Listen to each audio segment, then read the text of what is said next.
எங்கள் relationship through producing films இன்னும் கொஞ்ச நாள் தொடரும், கன்ஃபார்மாக தொடரும். அதனால் Siva sir thank you very much personally. எப்படி சொல்கிறது, ரொம்ப தேங்க்ஸ் சார். அதுக்கப்புறம் இந்த படத்தை டைரக்டர் அண்ட் கேமராமேன் ரெண்டு பேருக்கும் மோஸ்ட் ஆஃப் த டீம், எங்கள் ஃபுல் டீமே நிறைய பேர் புதுவான ஆள். So I want to thank Sripathi and the cameraman and அப்புறம் Sathish Chakravarthy. Wish you very all the best. And இந்த படத்தில் நடித்த ஜெய், ஷசான் அண்ட் விஜய் வசந்துக்கும் I wish you all the best. இந்த ஷோ நடத்தி கொடுத்த நாசர் சாருக்கும் தேங்க்யூ வெரி மச். அண்ட் என் லைஃப்பில் இன்னொரு முக்கியமான ரெண்டு பேர் இருக்காங்க. இது வரைக்கும் தட் இஸ் 9 years நான் சினிமாக்குள்ளே, 9 வருஷமாக சினிமாக்குள்ளே ஆயிடுச்சு. அதில் எனக்கு ரொம்ப சப்போர்ட்டிவாக இருந்துட்டு என் கஷ்டம், நஷ்டம், சந்தோஷம், துக்கம் எல்லாத்துலேயும் இருந்த ரெண்டு பேர் மிஸ்டர் அஜித் அண்ட் ஜான்சன். அவங்க ரெண்டு பேருக்கு ரொம்ப தேங்க்ஸ்.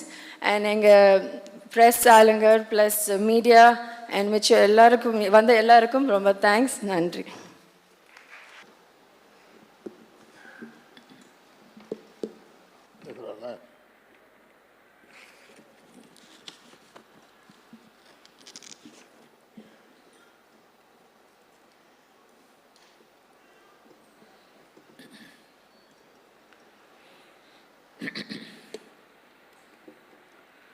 இந்த இனிய விழா நிகழ்ச்சியினுடைய தலைவர்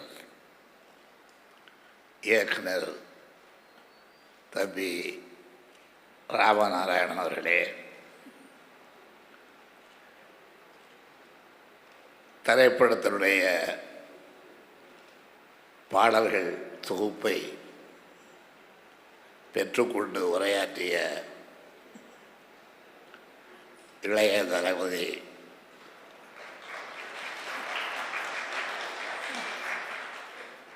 தம்பி விஜய் அவர்களே, வாழ்த்துறை வழங்கிய இயக்குனர் பார்த்திபன் அவர்களே, குணச்சித்திர நடிகர் திரு பிரகாஷ் ராஜ் அவர்களே, கல்யாணம் அவர்களே, திரைப்பட தொழிலாளர்களை ஒருங்கிணைத்து உருவான பல பணிகளை ஆற்றி வருகின்ற தம்பி குகநாதன் அவர்களே, படத்தினுடைய இயக்குனர் ஸ்ரீமதி ரங்கசாமி அவர்களே, படத்தின் தயாரிப்பாளர் டி சிவா அவர்களே, இசையமைத்துள்ள சதீஷ் சக்கரவர்த்தி அவர்களே, படத்தினுடைய கதாநாயகன் ஜெய் அவர்களே, நிகழ்ச்சியை தொகுத்து அவர்களுக்கே உரிய பாணியில் வழங்கியுள்ள அருமை சகோதரர் குணச்சித்திர நடிகர் நாசர் அவர்களே, பெரியோர்களே, தாய்மார்களே, என் உயிரினும் மேலான அன்பு உடன்பிறப்புகளே,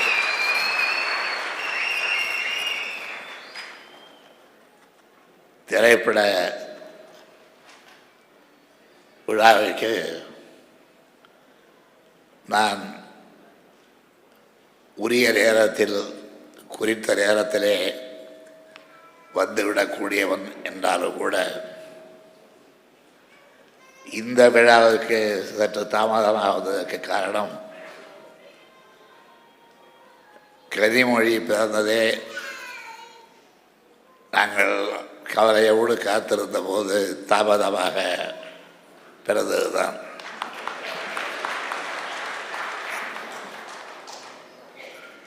கனிமொழி பிறந்த செய்தியை முதலாக நான் அறிஞர் அண்ணா அவர்களிடத்திலே தான் சொன்னேன்.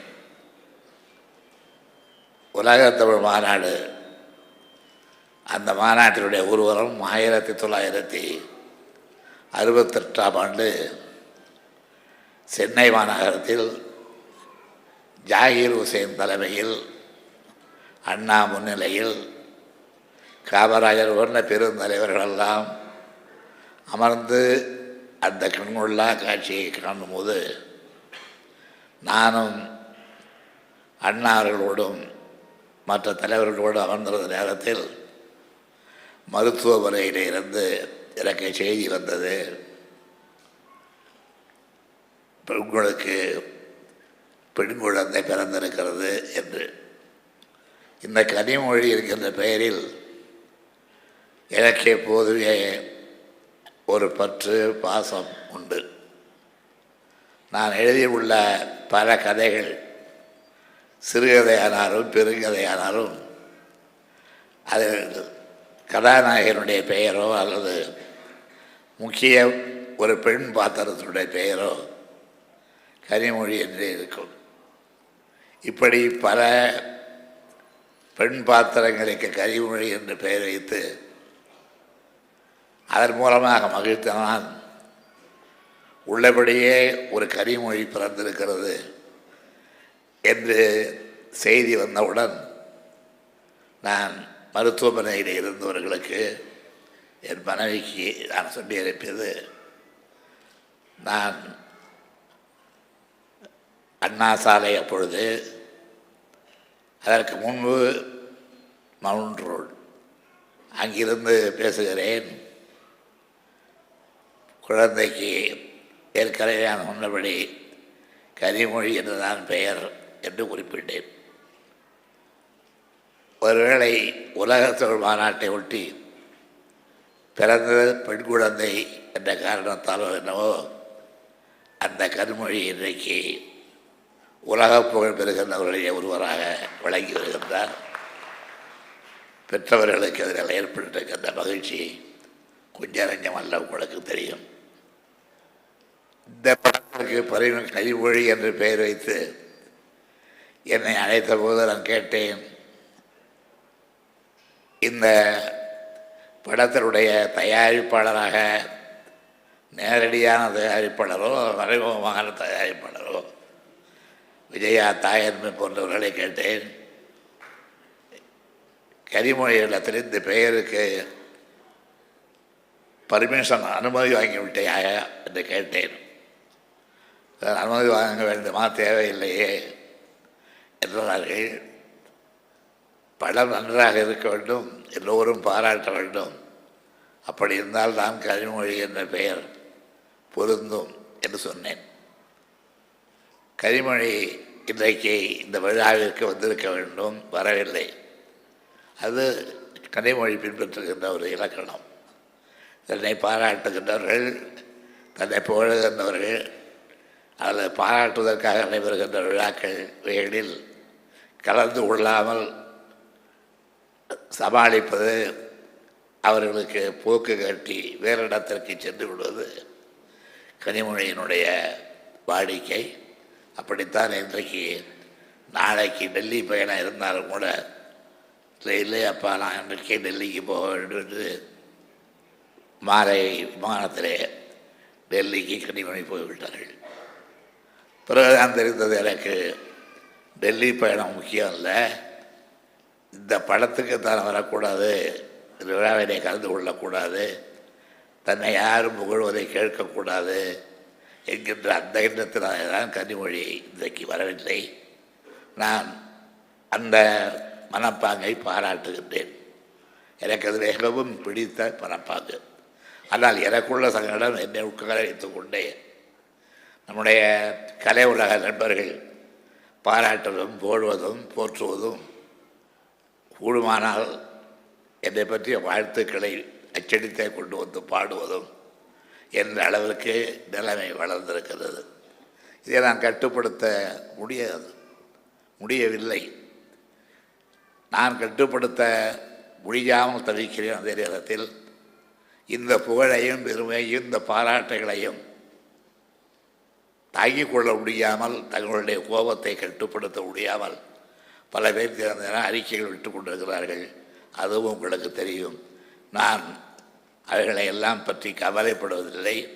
காரணம், அந்த ஏச்சுக்கும் பேச்சுக்கும் எனக்கு கிடைக்கின்ற ஒரு ஆறுதலான இடம் இப்பொழுது கலை உறவாக இருக்கின்ற காரணத்தால் என்னுடைய கவலையை கலை உலகத்தில் இருக்கின்ற தம்பிமார்களையும் நண்பர்களையும் சகோதர சகோதரிகளையும் கண்டு அந்த கவலையை நான் போக்கிக் கொள்ளுகின்றேன். அதனால்தான் இன்று இந்த விழாவிலே உங்களை எல்லாம் காணும் பொழுது நான் காலை முதல் மாலை வரையில் அரசியல் ரீதியாக பெறுகின்ற அர்ச்சனைகளை எல்லாம் மறந்து விடுகிறேன்.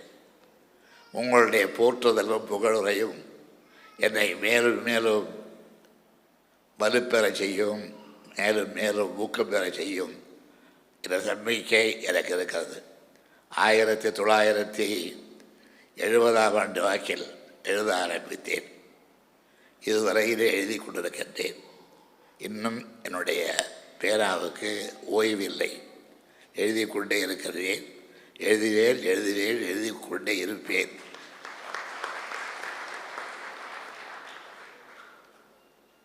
அந்த வகையில் இந்த படம் வெற்றிகரமாக 100 நாள் நடைபெறும் என்பதற்கு அடையாளமாக 100 நாளில் எடுத்த படம் என்று சொன்னார்கள். 100 நாள் கழிந்த பிறகுதான் தேட்டரை விட்டு இந்த படத்தை எடுக்க வேண்டும் என்று நான் விரும்புகின்றேன். அந்த அளவிற்கு இந்த படம் வெற்றிகரமாக நடைபெற வேண்டும் என்று கருதுகின்றேன். அண்ணா அறிவாலயத்தில் இந்த அரங்கத்தில் இப்படிப்பட்ட ஒரு விழாவும், அந்த விழாவிற்கு எந்த விழாவிற்கும் இல்லாத அளவிற்கு கூட்டமும் கூடியிருக்கின்ற இந்த காட்சியை பார்க்கும் பொழுது நான் உருவாக்கி கொண்ட ஐயப்பாட்டை நீக்கி கொண்டுகின்றேன். வீட்டிலிருந்து நான் புறப்படும் பொழுது கூட்டம் எப்படி இருக்குது என்று கேட்டேன்.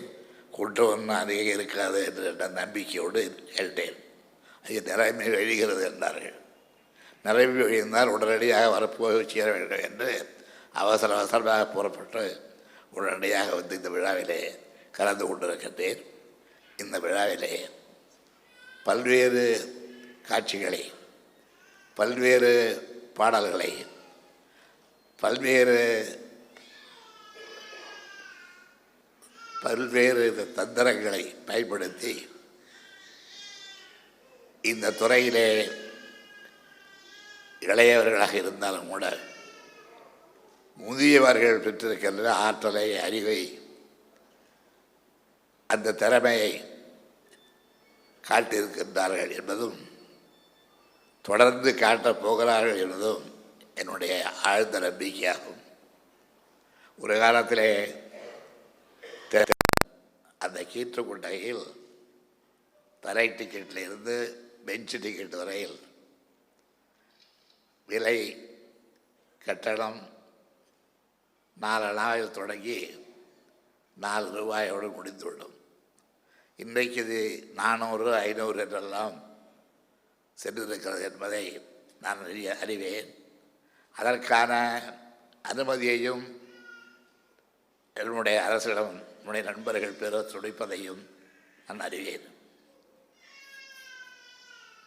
இந்த கலை உலகத்திற்கு என்னால் என்ற உதவிகளை, துணையை ஆற்றியிருக்கின்றேன் என்பதை எனக்கு முன்னால் பேசியவர்களுக்கு குறிப்பிட்டார்கள்.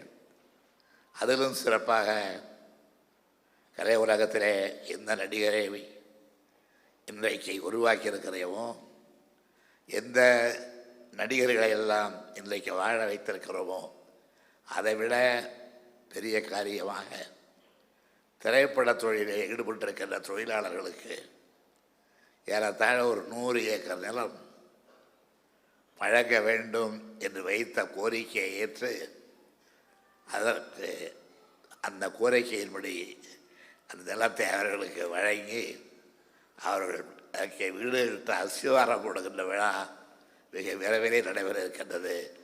அந்த விழாவிலே நான் கலந்து கொள்வதுதான் இந்த விழாவை விட எனக்கு சிறப்பான விழா என்பதை தொழிலாளர் தோழர்களுக்கு தெரிவித்துக் கொள்ள நான் கடமைப்பட்டிருக்கின்றேன். ஏனென்றால் முதல் திரைப்பட துறைக்குத்தான், அதிலும் குறிப்பாக அந்த துறையிலே உள்ள தொழிலாளர்களுக்குத்தான் நிவாரண உதவிகள், அவர்களுடைய தேவைகளை நிறைவு செய்யக்கூடிய காரியங்கள் இவைகளிலே இந்த அரசு முன்வந்து பாடுபட்டது என்பதை நீங்கள் எல்லாம் அறிவீர்கள். அப்படிப்பட்ட அரசின் சார்பில் கலைஞர்களை ஊக்கப்படுத்துவதும், நடிகர்களை ஊக்கப்படுத்துவதும், கவிஞர்களை ஊக்கப்படுத்துவதும், வசனகர்த்தாக்களை, கதாசிரியர்களை ஊக்கப்படுத்துவதும் தொடர்ந்து நடைபெறுகின்ற வழக்கமாகும். அந்த வழக்கத்தை தொடர்ந்து இன்னும் கடைப்பிடிப்போம் என்று குறிப்பிட்டு இந்த இனிய விழாவில் இந்த படத்தை 100 நாளிலே முடித்து விட்டோம் என்று சொன்னாலும் கூட எங்களுக்கு காட்டிய தினம் ஒவ்வொரு காட்சியில் தான் 100 நாள் படத்தை முடித்திருந்ததால் ஒரு அரை மணி நேரமாக இருக்கிற படத்தை எங்களுக்கு காட்டியிருக்கலாம். என்ன தெரிகிறது, என்னாலிருந்து இந்த அளவுக்கு சென்றிருப்போம், எனக்கு பிறகு பார்ப்பதற்கு இவர்களாக ஓடி வருவார்கள் என்கிற இடத்தோடு இந்த தாபத்தை எங்களுக்கு உருவாக்கி இருக்கிறார்கள் என்று கருதுகின்றேன்.